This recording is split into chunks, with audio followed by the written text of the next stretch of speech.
И овој викенд љубителите на фудбалот ќе останат дома или ќе бараат друго спортско уживање, бидејќи третолигашите на Истокот нема да го започнат пролетниот дел од фудбалската сезона. Иако нема официјални соопштенија, сепак во фудбалските клубови коментираат дека немаат известување за одигрување на 4 дуели од првото пролетно коло. Телевизија Кочани вчера го посети тренингот на Слога на стадионот во Виница, а под раководство на тренерот Крсте Крстев, кој потврди дека во сабота или недела нема да се игра.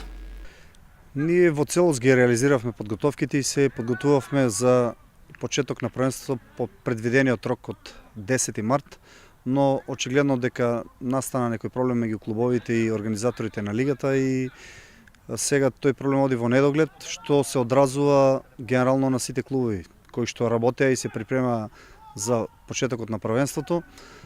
Сигурно се трудиме ние колку што можеме да импровизираме, да ги припремаме фудбалерите како да е почеток на првенството, но во секој случај тоа е негативно. Што ќе значи тоа за клубовите и за регуларноста на првенството? Крстев со коментар.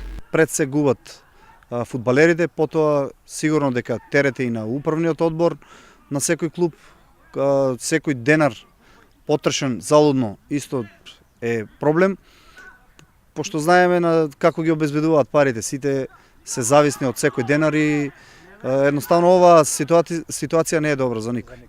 Каков епилог ќе добие целата конфузна ситуација во третата лига Исток и дали истата ќе се распадне или сите повикани ќе најдат цели за позитивно решение ќе се знае наскоро, бидејќи времето не им е сојузник ниту на едните, ниту на другите.